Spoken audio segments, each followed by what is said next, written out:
Good morning students. मानचित्र प्रक्षेप के प्रकार, उनके उपयोग के आगे बढ़ते हुए अब हम इनके कंस्ट्रक्शन की बात करेंगे। इनको कैसे कंस्ट्रक्ट करना है, कैसे फाइल में बनाना है। तो सबसे पहले चर्चा हम करेंगे शंक्वाकार प्रक्षेप, 1 मानक अक्षांश और 2 मानक अक्षांशों की।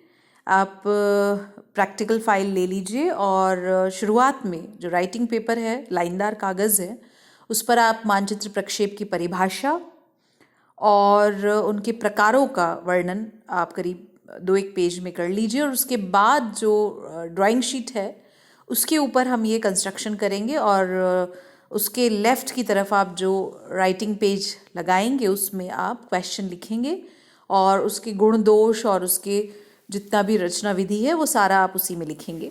तो हम चर्चा कर रहे हैं सबसे पहले 1 मानक अक्षांश वाले शंक्वाकार प्रक्षेप की।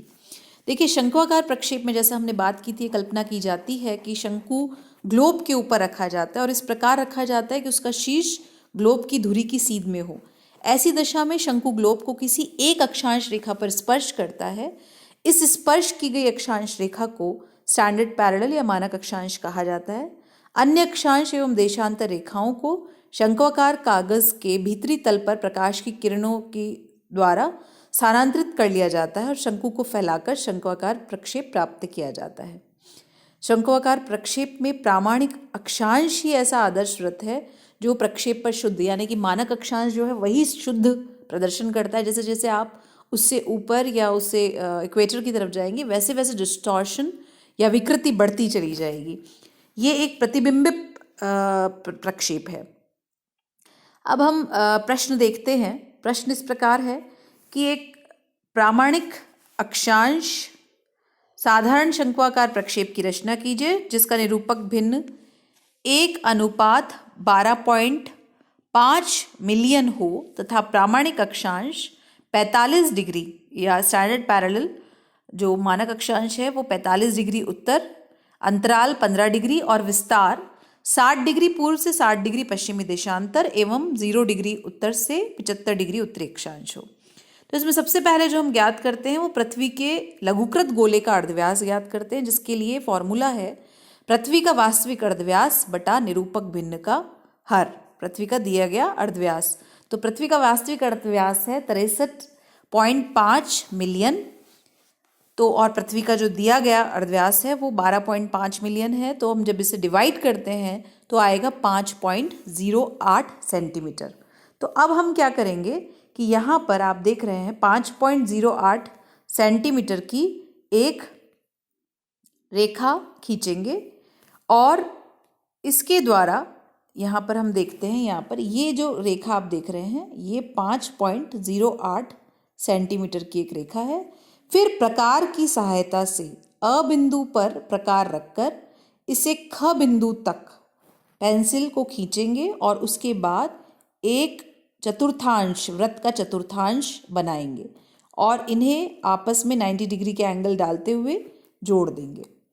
अब जो हमारा मानक अक्षांश है वो दिया गया था 45 डिग्री। मानक अक्षांश 45 डिग्री का तात्पर्य है आप चांदा रखेंगे, चांदे की सहायता से 45 डिग्री का कोण बनाएंगे और इस माध्यम से आप इस रेखा को इस प्रकार से आगे बढ़ाएंगे कि ये च बिंदु तक आगे जाएगा। इसके बाद चांदे को हम इस बिंदु यानी कि 6 बिंदु पर, यहाँ आप देख रहे हैं 6 बिंदु पर रखेंगे और इससे इस प्रकार 90 डिग्री का कोण बनाएंगे कि ये च बिंदु को काटेगा। जहाँ पर ये च बिंदु को काटेगा वो होगा हमारा शंकु का शीर्ष। ये शंकु का शीर्ष है।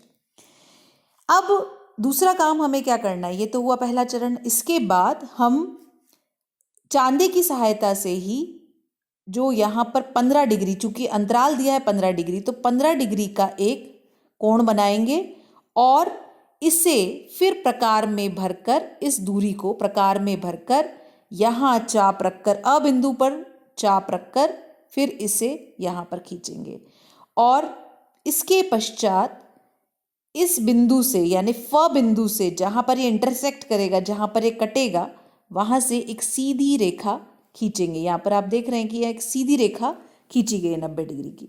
तो ये हमारा एक चतुर्थांश तैयार हो गया। ये पहला चरण। इसके पश्चात हम एक सीधी रेखा खींचेंगे।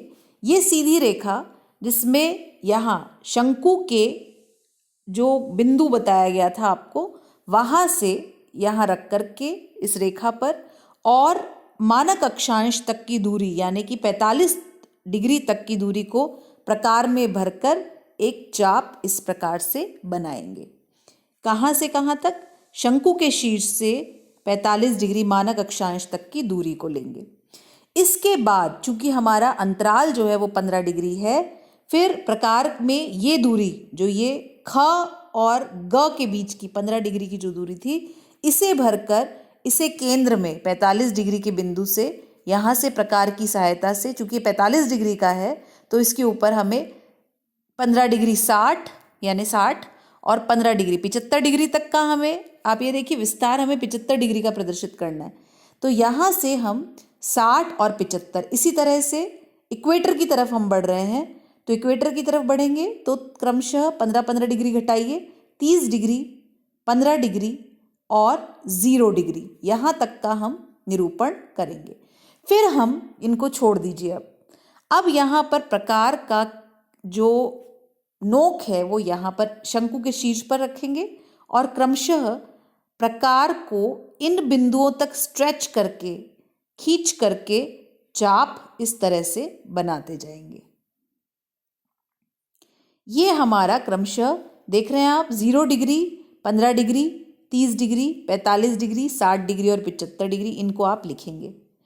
अब जो दूसरी बात आती है, सारा कंस्ट्रक्शन हम जो शुद्धता है वो 45 डिग्री पर विशेष रूप से।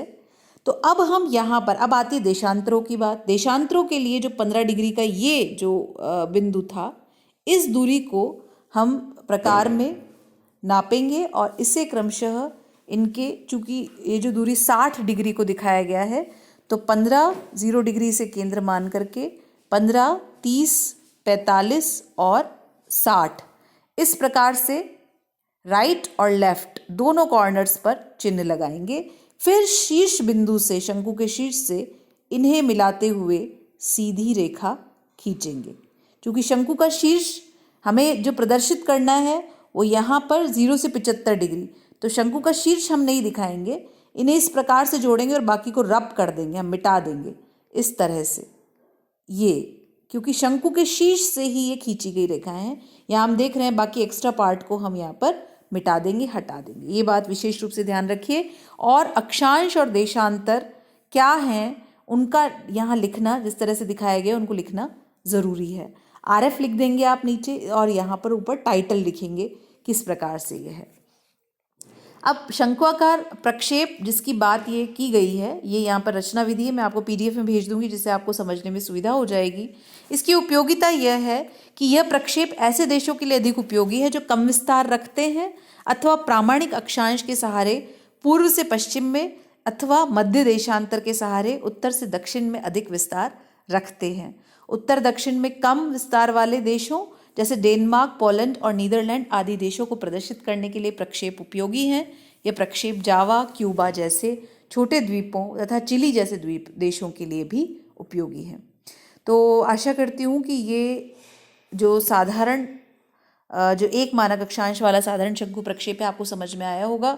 इसमें विशेष बात यह है कि जिस मानक अक्षांश को माना गया है बस मापनी उसी पर विशुद्ध रहती है, शेष पर डिस्टॉर्ट होती चली जाती है, इसीलिए इसका इस्तेमाल बहुत लिमिटेड है। तो इसको आप फाइल में बना लीजिए, इसको कंस्ट्रक्ट कर लीजिए। नेक्स्ट वीडियो में हम 2 मानक अक्षांश वाले शंकु प्रक्षेप की बात करेंगे। Thank you and take care.